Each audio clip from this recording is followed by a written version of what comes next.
முஸ்தபா அவர்கள்ட்ட மீண்டும் மீண்டும் கூட்டணி இல்லை அப்படின்றத தாவேகாவோ விஜயோ அதிமுகவை நோக்கி சொல்வதற்கான காரணம் என்ன? என்னன்னு கேட்டிங்கன்னா சார், தமிழக வெற்றி கழகம் மரியாதைக்குரிய விஜய் அவர்கள் தொடர்ச்சியாகவே பார்த்தீங்கன்னா என் தலைமையில் கீழ் கூட்டணி, நான் தான் முதலமைச்சர் வேட்பாளர் என்பது மிக தெளிவாக சொல்லிட்டாரு. கொள்கையான எதிரி பாஜக, அரசியல் ரீதியான எதிரி திமுகன்னு சொல்லி. எடப்பாடி பழனிசாமி நீங்கள் வந்து பார்த்தீங்கன்னா 50க்கு மேற்பட்ட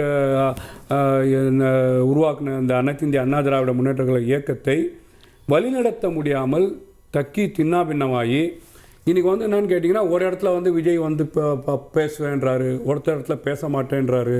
ஏன்னு கேட்டிங்கன்னா அனைத்து இந்திய அண்ணா திராவிட முன்னேற்ற கழகத்தை தமிழக அரசியலில் வலு இழந்து இருக்கின்றது. தமிழ்நாட்டில் வந்து பார்த்திங்கன்னா திமுகவா தமிழக வெற்றி கழகமா என்று உருமாறி இருக்கின்றது. அந்த அடிப்படையில் எடப்பாடி பழனிசாமி குழப்பத்தின் வெளிப்பாடாக வருவாங்கன்னு ஒரு பொய்யான செய்தியை அவர் வந்து பரப்பிவிட அவங்க தொண்டர்களை உற்சாகப்படுத்துவதற்காக அந்த மாதிரி விஷயத்தை சொல்கிறார். ஆனால் வந்து அனைத்து இந்திய அண்ணா திராவிட முன்னேற்ற கழகத்தில் இருக்கக்கூடிய தொண்டர்கள் வந்து பார்த்திங்கன்னா இதை வைத்து வந்து எடப்பாடி பழனிசாமி போராட்டத்தெல்லாம் கூட்டம் வருதுன்ற மாதிரி ஒரு தோற்றத்தை உண்டாக்குறார். ஆனால் தமிழக வெற்றி கழகம் ரொம்ப தெளிவாக இருக்கின்றது. ஒருபோதும் அனைத்து இந்திய அண்ணா திராவிட முன்னேற்ற கழகத்தோட கூட்டணி கிடையாது என்பதை அவர்கள் வந்து இல்லை. அது எந்த அதிமுகவோடு? பாஜகவோடு இருக்கக்கூடிய அதிமுகவோட, பாஜக இல்லாமல் வந்தா அந்த அதிமுகவோட? இல்லை, நீங்கள் இதை பாருங்க. நீங்கள் தமிழக வெற்றி கழகத்தின் தலைமை மக்கள் விரும்பும் வேட்பாளர் மரியாதைக்குரிய விஜய் அவர்கள் என்று ஒரு வாசகத்தை வந்து அவங்க போடுறாங்க. அவர் தான் முதலமைச்சர் வேட்பாளர் என்றதை வந்து அவங்க வந்து பார்த்தீங்கன்னா ப்ரொமோட் பண்ணுறாங்க. அவர்கள் தான் களத்தில் நிற்கிறாங்க. அவர்கள் கீழே அனைத்து இந்திய அண்ணா திராவிட முன்னேற்ற கழகத்தை வந்து இதை நீங்கள் சொல்லும் போதே சொல்றீங்க, ஏன் அவர் வந்து திமுக ஜூனியர் பார்ட்னரா கூப்பிடுறீங்க? நான் என்ன கேட்கிறேன் சார், அனைத்து இந்திய அவங்க உங்களை ஜூனியர் பார்ட்னரா கூப்பிடுறாங்க. யார் கூப்பிடுறது? அதிமுக. என்ன கூட்டணிக்கு தாவேக வரும் அப்படின்னா அதோட அர்த்தம் என்ன? நீங்க அவங்க கூட கூட்டணிக்கு போறது எடப்பாடி பழனிசாமி தாவேகாவோட கூட்டணி வரணும் எனக்கு என்ன சொல்லி கூப்பிட்டுருக்காங்களா? நீங்க சொல்லுங்க. யார் தர்மம் கேட்டுட்டு இருக்கிறது? யார் வந்து பாத்தீங்கன்னா இன்னும் சில கூடுதலா வார்த்தை பரிசு யார் திருவோட தூக்கிட்டு இருக்கிறது? வரணும் எங்க கூட ஆட்சிக்கு வரணும். இல்ல அதிமுகவோட அது பாஜக சொன்னது. சரி, விஜய் வாயிலிருந்தே வரணும் இந்த வார்த்தைகள் அப்படின்னா டாக்டர் தமிழிசை சொன்னாங்க. கட்சியினர் சொல்றதெல்லாம் கணக்கு இல்லை அப்படின்னா அதுக்கு விஜய் பதில் கொடுத்துட்டாரு. ஆனா அந்த காரத்தை அதிமுக மேல விஜய் வைக்கல. இல்லை, நீ அதிமுக மேல எதற்காக வைக்கணும்னு கேட்கிறேன் சார். அனைத்து இந்திய அண்ணா திராவிட முன்னேற்ற கழகம் தமிழக அந்த அம்மா மாண்புமிகு புரட்சி தலைவர் அம்மா இறந்ததுக்கு அப்புறம் 2016 ஆட்சி கட்டில இருந்து அவர்கள் மறைந்ததுக்கு அப்புறம் எடப்பாடி பழனிசாமி தன்னை முன்னிறுத்தி நான் தான் பொதுச் செயலாளர், நான் தான் அதிமுக, நான் தான் இரட்டை இலை, நான் தான் செயற்குழு, நான் தான் பொதுக்குழு, நான் வந்து பாத்தீங்கன்னா இரட்டைக்குல துப்பாக்கி இல்லை, நான் ஒத்தகுல துப்பாக்கி என்று சொல்லி 10 தேர்தலையும் மக்கள் வந்து பாத்தீங்கன்னா தண்டனை கொடுத்து பாடம் போட்டிருக்காங்க. அனைத்து இந்திய அண்ணா திராவிட முன்னேற்ற கழகம் தமிழக அரசியல்ல இல்லை என்பது முடிவாயிருக்கு. அந்த அடிப்படையில் எதற்காக அதிமுக வந்து பாத்தீங்கன்னா வசப்பாடணும்னு நீங்க நினைக்கிறீங்க? இது என்ன காரணம்? இப்போ தமிழக அரசியல்ல வந்து பாத்தீங்கன்னா திமுக ஆட்சி கட்டில இருக்கு. மக்களுக்கு வந்து நல்லது செய்யறேன்னு வாக்கு கேட்டு இன்னைக்கு ஆட்சி அமைச்சிருக்காங்க. அவங்க வந்து நல்லது செய்யல, யாரை விமர்சிப்பாங்க? மத்தியில் மோடி அரசாங்கம் நாங்க வந்து பாத்தீங்கன்னா டெல்லியில நாங்க ஆட்சி ஆடுறோம். நீங்க அப்படி கேக்குறீங்க. சரி, நல்லது செய்யல திமுக அரசாங்கம் நீங்க சொல்ற வழிக்கு வந்தா நாங்க எதிர்க்கட்சியான அதிமுக ஓட்டு போடணுமா, ஏன் தாவைக்கா கோட்டு பொண்ணு கேட்க மாட்டாங்க? யாருக்கு அட்வான்டேஜ் இருக்கு? சரி, எதிர்க்கட்சியான அதிமுக என்ன பண்ணுச்சு மக்கள் கேட்பாங்கல்ல. நாங்க எதிர்க்கட்சியான அதிமுக ஏற்கனவே வந்து பாத்தீங்கன்னா தமிழக அரசியல்ல பல ஊழலை வந்து சிக்கிட்டு இருக்கிறாங்க. நீங்க வந்து குட்கா ஊழல், தாதுமண் ஊழல், எல்இடி ஊழல், வாக்கி டாக்கி ஊழல், பல ஊழல் இருக்கிறாங்க.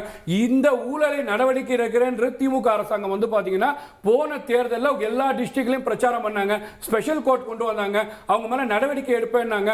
அப்போ வந்து பாத்தீங்கன்னா அனைத்து இந்திய அண்ணா திராவிட முன்னேற்ற கழகம் ஒண்ணும் இல்ல, திமுக சொன்ன விஷயத்தை செய்யல. அப்போ வந்து பாத்தீங்கன்னா தாவேகாக்கு வாக்களிக்கும் மக்கள் வந்து முடிவெடுத்திருக்காங்க. அப்போ திமுகவையும் அதிமுகவையும் ஒரே தட்டுல தான் பாக்குது தாவேகா. வேற என்ன?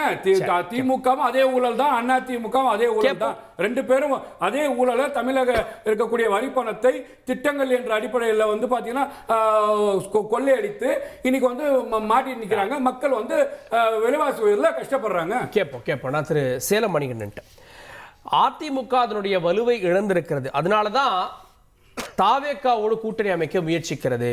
தாவேகா எங்கேயுமே அதிமுகவோட கூட்டணிக்கு போறோம் அப்படின்லாம் முயற்சிக்கல அப்படின்ற பார்வையை முன்வைக்கிறார். தந்தி டிவி நேயர்களுக்கு வணக்கம். என்ன கார்கே, உங்கள் வீட்டில் இருக்கிற அக்கம் பக்கத்தார் ஒரு 4 பேர் சேர்ந்து பனையூர் பக்கம் வரீங்களா? போனீங்கன்னா நாளைக்கே பிடிச்சி எப்படி முஸ்தபா பாயை போட்டாங்களோ அந்த மாதிரி உங்களையும் பக்கத்தில் வச்சுக்கிட்டு ஆட்சியிலும் பங்கு அதிகாரத்திலும் பங்கு அப்படின்னு சொல்லி 6 மாதம் ஆச்சு. ஆனால் பக்கத்து வீட்டுக்காரர் கூட வந்த மாதிரி தெரியல. நம்ம முஸ்தபா பாய் தான் போயிருக்கிறாரு.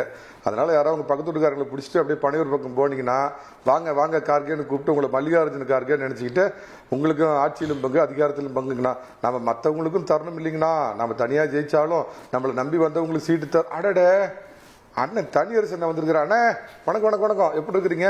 கடைசியில கொண்டு போய் சேர்த்து விட்டீங்களாண்ணே. வாராய் நீ வாராய் போகும் இடம் வெகு தூரம் இல்லை, சேர்த்த வேண்டிய இடத்துல கொண்டு போய் சேர்த்து விட்டீங்களா? அவ்வளவுதான், அவர் முடிஞ்சது அவர் அரசியல் வாழ்க்கையே. இப்ப முஸ்தபா அண்ணன் பேசுறப்ப ஒன்று சொன்னாருங்க, எங்க அரசியல் எதிரி கொள்கை எதிரி. இது என்னங்க, இது இப்படி ஒரு வழக்கே இல்லைங்க, தமிழ்ல ஒரு வார்த்தையே இல்லைங்க. கொள்கை எதிரி தாங்க அரசியல் எதிரியா இருக்க முடியும். அரசியல் எதிரிங்கிறவன் கொள்கை எதிரி, அதுல என்ன அரசியல் எதிரி? அப்ப நான் ஒண்ணு கேட்கிறேன், கொள்கை எதிரி பாஜக சாவர் வரைக்கும் கூட்டணி வைக்க மாட்டீங்க. அதிமுக திமுக கொள்கை எதிரியா தொடங்கப்பட்ட காலகட்டத்தில் அரசியல் எதிரியா தானே தொடங்கினாங்க. நாங்களா விளக்கம் சொல்லிட்டு இருக்கிறோம் கொள்கை எதிரி அரசியல் எதிரின்னு? எல்லாம் ஒட்டுமொத்த எதிரி திமுக தான். அண்ணா திமுக காரனுக்கு வந்து கீதை பைபிள் குரான் எல்லாமே கண்மூடித்தனமான திமுக எதிர்ப்பு. நாங்க ஏதாவது பாசிசம் பாயாசம் இல்ல கொள்கை கொள்ளு போயிருந்து ஏதாவது சொல்லிட்டு இருக்கிறோமா? நான் என்ன கேட்கிறேன்னா, கொள்கை எதிரி தாங்க அரசியல் எதிரியா இருக்க முடியும். அதுல என்னங்க அரசியல் எதிரின்னா, இப்ப நாளைக்கு அரசியல் எதிரியோட வேணா கூட்டணி வச்சா வைப்போம், கொள்கை எதிரியோட வைக்க மாட்டோம் அப்படின்னு சொல்ல வராரு. எனக்கு புரியல. அப்புறம் நீங்க ஒண்ணு கேட்டீங்க குதர்க்கமா, பாருங்க தந்தி டிவி எப்படி அரிகரன் அன்னைக்கு பற்ற வைத்த நெருப்பு நெருஞ்சிட்டு இருக்குதோ, கார்கே அன்னைக்கு பத்த வைக்கிறாரு. அதிமுக எந்த அதிமுக? ஒருவேளை பாஜகவோட கூட்டணி இல்லாத அதிமுகவோட கூட்டணி வைப்பீங்களான்னு அப்படியே போற போக்குல பொருத்தி விட்டு போறீங்க. ஏற்கனவே கல்யாணம் ஆகி மனைவியோட நல்ல விதமா குடும்பம் நடத்திட்டு இருக்கிறோம். நல்ல பெரிய பணக்கார வீட்டு மனைவிங்க. இனிமேல் யாராவது வர்றாங்கன்னா, நம்ம திராவிட பாஷையில சொல்றதுன்னா துணைவியா தான் வச்சுக்க முடியும். மனைவியை டைவர்ஸ் பண்ணோம்னா பெரிய வம்பா போயிருங்க. அதனால இந்த மாதிரி கேட்கறதெல்லாம் விட்டுருங்க. விஷயத்துக்கு வரங்க, அவரு விஜய் வந்து தப்பு கணக்கு போட்டிருக்காருங்க. நான் ஒன்னு சொல்லிடுறேங்க, விஜய் 2026 தேர்தலுக்காக திமுகவால் இறக்கிவிடப்பட்டுள்ள கமல் 2.0 இதுதான் உண்மை. அதாவது திமுக விஜய் இறக்கி விட்டுருக்குன்னு சொல்ல வரீங்களா? திமுக 2026 தேர்தலுக்காக இறக்கிவிடப்பட்டுள்ள 2.0 கமல் 2.0 தான் விஜய் அப்படின்னு இன்னைக்கு உங்க டிவியில அழுத்தம் திருத்தமா நான் பதிவு பண்றேன். எப்படின்னு கேட்டீங்கன்னா, இப்ப 2021 பாத்தீங்களா, நம்ம ஆழ்வார்பேட்டை ஆண்டவர் என்னாலாம் சீன் போட்டாரு. டிவியை உடைச்சாரு, ரிமோட்டை உடைச்சாரு, டார்ச் அடிச்சாரு. அப்புறம் கொஞ்ச நாள் கழிச்சு பாத்தீங்கன்னா நீல சாயம் வெளுத்து போச்சு, டும் டும் டும் டும், ராஜா சாயம் வெளுத்து போச்சு. நேரா போய் அறிவாலயம் பக்கம் நின்னாரு.